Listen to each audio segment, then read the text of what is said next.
महाराष्ट्र की सियासत से जुड़ी बड़ी खबर आपको बता दें। अब से कुछ देर पहले ही एकनाथ शिंदे ने न्यूज 18 से बात की, जिसमें उन्होंने शिवसेना के 37 विधायकों के समर्थन होने का दावा किया। तो बातचीत की है न्यूज 18 से, खासतौर पर एकनाथ शिंदे ने नंबर गेम अपने साथ होने का दावा किया है। न्यूज 18 से बातचीत में एकनाथ शिंदे ने यह बड़ा दावा किया है। उद्धव ठाकरे के ऑफर पर भी शिंदे ने जवाब दिया है। उन्होंने कहा कि हम अब बहुत आगे निकल चुके हैं। ये तमाम बातें न्यूज 18 से बातचीत में उन्होंने कही। अकेले फैसले लेने की स्थिति में अब नहीं है। उद्धव ठाकरे ने उन्हें सीएम पद का जो ऑफर दिया था उसको लेकर भी उन्होंने ये जवाब दिया है। Hello Shinde sir, good morning. Vivek बोल रहा न्यूज 18 से। सर मैं पूछा जो आपने 37 का जो लेटर दिया है उस पर से एनसीबी ने भी बोला कि 12 विधायक को इसमें डिसमिस कर दो सर, डिप्टी स्पीकर को दिया है सर। इसमें से क्या कहना है सर आपका? नहीं, ऐसा वो सस्पेंशन कर नहीं सकते हैं जी सर, क्योंकि यहाँ पर 37 का जो ग्रुप है शिवसेना का, जी सर, वो वही मेन मेजोरिटी ग्रुप है। और दूसरी बात, जो सुनील प्रभु व्हिप उन्होंने जो लेटर दिया है जी सर, सस्पेंशन करो डिप्टी स्पीकर को, उनको वैसा अधिकार नहीं है क्योंकि वो माइनॉरिटी में है। ये जो गठनेता है जो चेंज किया वो इलीगली चेंज किया, क्योंकि मेजोरिटी पूरी मीटिंग बुलानी पड़ती है एमएलए की और उसके बाद ही गठनेता या व्हिप जो है चेंज किया जाता है। तो सुनील प्रभु को कोई अधिकार नहीं है ऐसी नोटिस या ऐसी पिटीशन डिप्टी स्पीकर के पास फाइल करने की। महाराष्ट्र के सियासी संकट पर एक और बड़ी खबर मिल रही है। 3 और विधायक शिंदे कैंप में शामिल हो सकते हैं। ये बड़ी खबर आ रही है कि 3 और विधायक मुंबई से गुवाहाटी जा सकते हैं। तो पहले से ही नंबर गेम में शिंदे आगे चल रहे हैं, उनकी तरफ से ये दावा किया जा रहा है। और इस बीच ये बड़ी खबर न्यूज 18 आपको बता रहा है कि 3 और विधायक मुंबई से गुवाहाटी जा सकते हैं। तो महाराष्ट्र की सियासत से जुड़ी इस वक्त की ये सबसे बड़ी खबर हम आपको बता रहे हैं। जानकारी ये मिल रही है कि 3 और विधायक शिंदे कैंप में शामिल हो सकते हैं। ये जानकारी सामने आ रही है कि मुंबई से गुवाहाटी 3 और विधायक पहुंच सकते हैं। तो बड़ी खबर महाराष्ट्र की सियासत से जुड़ी हुई, शिवसेना के लिए एक और बड़ा झटका इसे माना जा सकता है कि 3 और विधायक शिंदे कैंप में शामिल होने वाले हैं और वो मुंबई से गुवाहाटी पहुंच सकते हैं। बड़ी खबर आपको बता रहे हैं। महाराष्ट्र में जो सियासी उथल पुथल जारी है उस बीच ये बड़ी खबर और शिवसेना के लिए ये एक चिंता की बात हो सकती है कि पहले से ही जहां वो 37 विधायकों के अपने साथ होने का, समर्थन होने का दावा एकनाथ शिंदे कर रहे हैं, ऐसे में 3 और विधायक शिवसेना के कहा यह जा रहा है कि वो मुंबई से गुवाहाटी पहुंच सकते हैं और शिंदे कैंप में शामिल होने के लिए वो जा सकते हैं। महाराष्ट्र की सियासत से जुड़ी इस वक्त की ये सबसे बड़ी जानकारी हम आपको दे रहे हैं। तो शिवसेना के लिए एक बड़ा झटका इसे माना जा रहा है।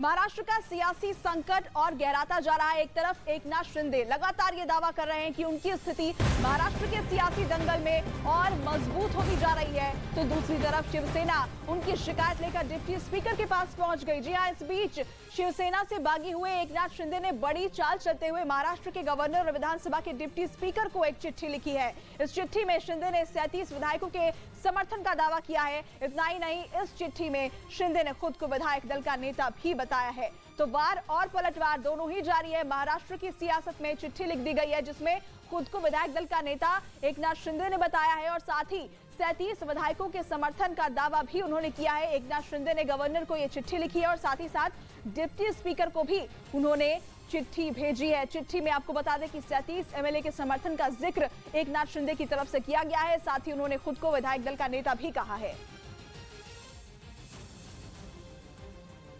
तो महाराष्ट्र की राजनीति में जारी उठापटक के बीच शिवसेना के 3 और विधायकों समेत कुल 5 विधायक गुवाहाटी के उस होटल में पहुंचे जहां एकनाथ शिंदे के नेतृत्व में बागी विधायक ठहरे हुए हैं। बड़ी खबर आपको बता रहे हैं, शिवसेना के जो 3 विधायक गुवाहाटी पहुंचे हैं उनमें दादाजी भौसे, संजय राठौर और रविंद्र फाटक का नाम शामिल है। बाकी 2 निर्दलीय विधायक किशोर जोरगेवार और गीता जैन भी इसमें शामिल है। आपको बता दें कि होटल पहुंचने पर एकनाथ शिंदे ने इन सभी विधायकों का जोरदार स्वागत किया। इन विधायकों के पहुंचने के बाद गुवाहाटी के होटल में ठहरे कुल विधायकों की संख्या अब 47 हो गई है। दावा किया जा रहा है कि शिवसेना के 2 से 3 और विधायक आज गुवाहाटी पहुंच सकते हैं।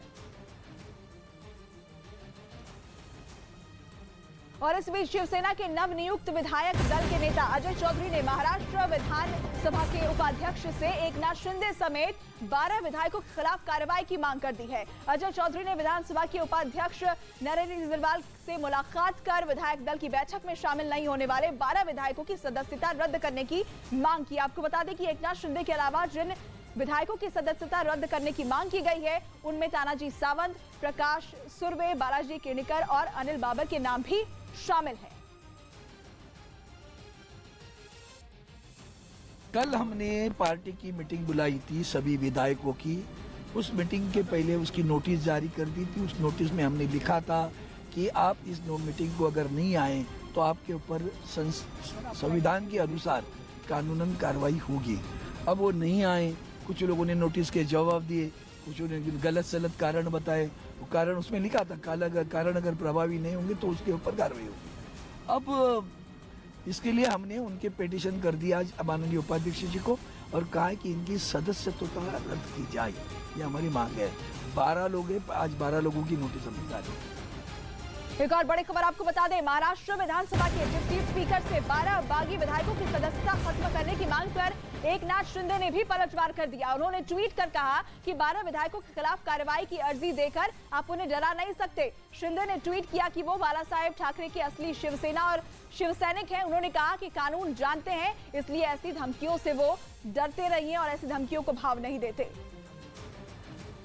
महाराष्ट्र में मचे सियासी उथल पुथल के बीच एनसीपी प्रमुख शरद पवार ने पार्टी के नेताओं के साथ एक बैठक की। सूत्रों के मुताबिक इस बैठक में शरद पवार ने बागी विधायकों को चेतावनी देते हुए उन्हें इसकी कीमत चुकानी होगी, ऐसी बात कही। प्रेस कॉन्फ्रेंस के दौरान उन्होंने कहा कि एक बार विधायक मुंबई लौट आएंगे तो स्थिति बदल जाएगी। हालांकि उन्होंने ये भी कहा कि बहुमत का फैसला विधानसभा में होगा और जब एक बार सभी विधायक मुंबई आ जाएंगे तो तस्वीर कुछ और होगी। सरकार माइनॉरिटी में है या नहीं, ये एस्टेब्लिश करने का रास्ता विधानसभा है। विधानसभा में जब फ्लोर टेस्ट हो जाएगी तो पता लगेगा कि ये सरकार मेजॉरिटी में है।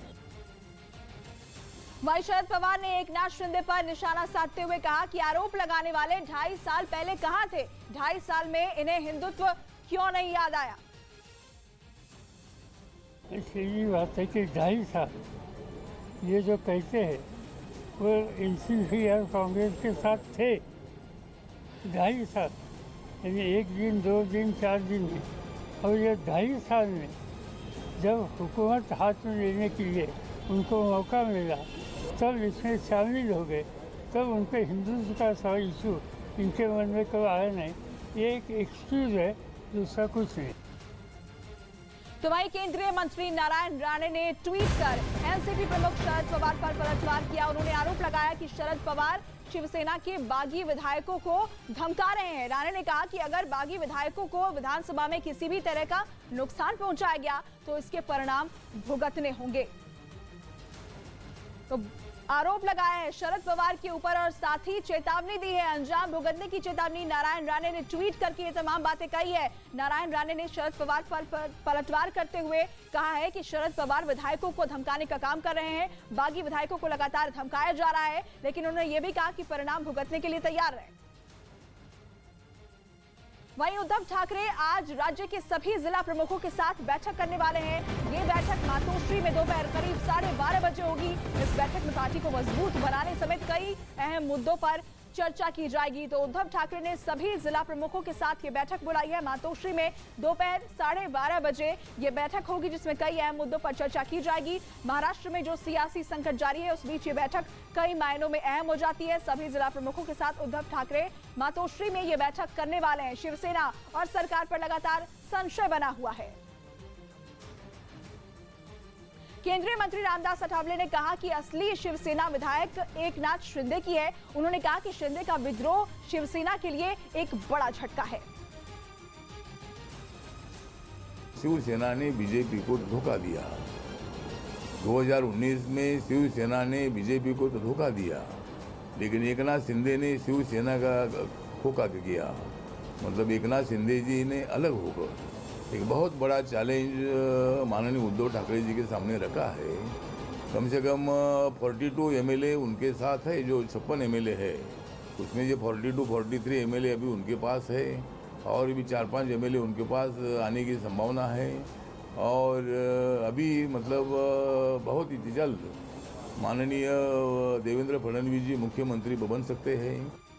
इस बीच रूस के कच्चे तेल के कारोबार से जुड़ी एक हैरान करने वाली जानकारी सामने आई। पता चला कि एक भारतीय कंपनी रूस की सबसे बड़ी मददगार साबित हुई है। मदद भी ऐसी जिसके बिना रूस के लिए दुनिया के किसी भी देश को कच्चा तेल बेचना नामुमकिन हो सकता है, क्योंकि अंतर्राष्ट्रीय व्यापार से जुड़े किसी भी जहाज को एक सर्टिफिकेट की जरूरत पड़ती है। सर्टिफिकेट तब दिया जाता है जब वो जहाज पूरी तरह सुरक्षित हो, उसमें सुरक्षा के इंतजाम होने के अलावा उसका इंश्योरेंस कराया गया हो, उसमें वही सामान हो जो दस्तावेजों में लिखा हो।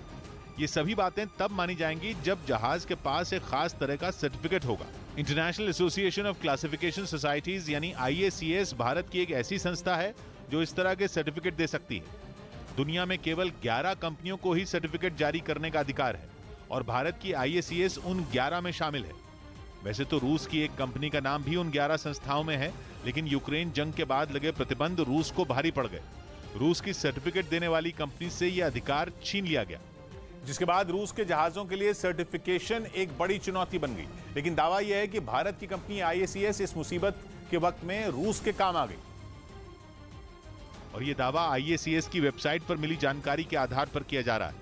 खबर है कि रूस की एक बड़ी जहाज कंपनी की एक सहायक कंपनी दुबई में है। नाम है SCF मैनेजमेंट सर्विसेज लिमिटेड, जिसके पास 80 से ज्यादा जहाज हैं। मतलब कंपनी है तो दुबई की, लेकिन रूस की बहुत बड़ी जहाज कंपनी की एक सब्सिडरी कंपनी है। दावा यह है कि इसी कंपनी के जहाजों को IACS की तरफ से सर्टिफिकेट मिला है, जिसके दम पर कंपनी के जहाज न सिर्फ समुद्र में उतर रहे हैं बल्कि रूस का कच्चा तेल दुनिया भर में पहुंचा भी रहे हैं। कच्चे तेल के अलावा भी कई चीजों की सप्लाई इन जहाजों के दम पर हो रही है। हालांकि इस जानकारी पर IACS ने अभी खुलकर कुछ नहीं कहा है, लेकिन अगर यह दावा सही है तो मतलब साफ है, रूस का अंतर्राष्ट्रीय व्यापार इस वक्त भारत की मदद से ही चल रहा है। उधर मुंबई में लोकल ट्रेन के दरवाजे पर लटक कर यात्रा करना एक लड़के को भारी पड़ गया। पटरियों के किनारे लगे खंबे से टकराने के बाद वो नीचे गिर गया। और कल्याण स्टेशन के पास घटी इस खौफनाक घटना का एक वीडियो भी सामने आया। वीडियो में दिखाई दिया कि लोकल ट्रेन के कई डिब्बों के दरवाजों पर लड़कों की भीड़ खड़ी थी। तेज रफ्तार में एक तरफ जा रही ट्रेन के दरवाजों पर लटके इन लड़कों में जरा भी डर नजर नहीं आया। ऐसे ही एक डिब्बे के दरवाजे पर लटक कर यात्रा कर रहा नीली शर्ट पहने एक लड़का वहां पटरियों के किनारे बने खंबे से टकरा गया। खंबे से टकराते ही उसे इतनी जोर का झटका लगा कि वो पटरियों पर ही गिर गया।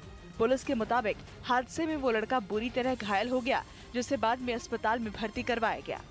खबर है कि 2024 के लोकसभा चुनाव से पहले प्रधानमंत्री का बड़ा प्लान रेडी है, या यूं कहें कि बीजेपी ने देश में तीसरी बार सरकार बनाने की तैयारी शुरू कर दी है। न्यूज़ 18 को एक्सक्लूसिव जानकारी मिली है कि प्रधानमंत्री अगले 1 साल में पूरे देश का दौरा करेंगे। अलग अलग जगहों पर उनकी सभाएं होंगी। मतलब ये कि बीजेपी एक बार फिर प्रधानमंत्री नरेंद्र मोदी की अगुवाई में मैदान में उतरने के लिए रेडी है। 2024 के चुनाव में अभी वक्त है, लेकिन सूत्र बता रहे हैं कि बीजेपी इन 2 साल में जीत की जमीन तैयार करना चाहती है, जिसके लिए उसने अपने सबसे बड़े चेहरे पर दांव खेला। सूत्र बता रहे हैं कि बीजेपी ने 2024 के लोकसभा चुनाव से पहले बड़ा प्लान बनाया है, जिसके तहत प्रधानमंत्री अगले 1 साल में देश भर का दौरा करेंगे और वहां उनकी सभाएं होंगी। 2019 में जब बीजेपी ने अपने दम पर 300 सीटों का आंकड़ा पार किया था, तो उस जीत के नायक बने थे प्रधानमंत्री मोदी, जिन्होंने अपनी मेहनत से बीजेपी को लोकसभा चुनाव में लार्जेस्ट सिंगल पार्टी बना दिया था। और एक बार फिर प्रधानमंत्री वही कहानी दोहराने की राह पर चल पड़े हैं। खबर है कि बीजेपी ने प्रधानमंत्री के दौरों की प्लानिंग के लिए एक टीम बनाई और ये टीम प्रधानमंत्री के अगले 1 साल में होने वाले कार्यक्रम पर ध्यान देगी। सूत्र बता रहे हैं कि पीएम के दौरे की तैयारियां करने वाली इस टीम के संयोजक होंगे बीजेपी के राष्ट्रीय महामंत्री तरुण चुग और सह संयोजक होंगे राष्ट्रीय सचिव ऋतुराज सिन्हा। इसके अलावा पार्टी के राष्ट्रीय सचिव अरविंद मेनन और अलका गुर्जर भी इस टीम का हिस्सा हैं। खबर है कि बीजेपी के सभी दिग्गज प्रधानमंत्री के अगले 1 साल के कार्यक्रम को बनाने के लिए अभी से जुट गए हैं। ये हर छोटी छोटी बात का ध्यान रखेंगे। सूत्र तो ये भी कह रहे हैं कि पार्टी अलग अलग राज्यों में भी ऐसी ही टीम बना रही है। मतलब ये कि प्रधानमंत्री के देश भर में सभाएं करने के प्लान पर केंद्र से राज्य तक काम होगा। ये बात किसी से नहीं छिपी कि प्रधानमंत्री अकेले अपने दम पर किसी भी चुनाव का रुख मोड़ सकते हैं, जिसका सबसे बड़ा उदाहरण है हाल ही में हुए 5 राज्यों के विधानसभा चुनाव, जिनमें 4 पर बीजेपी ने बम्पर जीत हासिल की थी। इन राज्यों में उत्तर प्रदेश भी शामिल था। वही उत्तर प्रदेश जहां से दिल्ली की सत्ता का रास्ता जाता है। और उसी उत्तर प्रदेश में बीजेपी ने लगातार अपने दम पर दूसरी बार सरकार बनाई। इस जीत का क्रेडिट भी प्रधानमंत्री को ही जाता है, जिन्होंने उत्तर प्रदेश में धुआंधार रैलियां की और यूपी में कमल खिला दिया। और 2024 में भी वो वही करना चाहते हैं। विधानसभा चुनाव में जीत के जश्न में शामिल हुए प्रधानमंत्री ने खुद भी ये कहा था कि 2022 के नतीजों ने 2024 की जमीन तैयार कर दी है। वैसे 2014 के बाद से बीजेपी ने अपने काम करने के तरीके में बदलाव किया है। जहां विपक्ष प्रचार के लिए चुनाव के समय का इंतजार करता है, तो वहीं बीजेपी पहले से ही जमीन पर काम करना शुरू कर देती है। माना जा रहा है कि 2024 में भी इसी रणनीति के तहत काम होगा और प्रधानमंत्री अगले 1 साल में देश भर का दौरा करेंगे, जिससे बीजेपी की तीसरी बार सत्ता में वापसी का चांस बढ़ सकता है।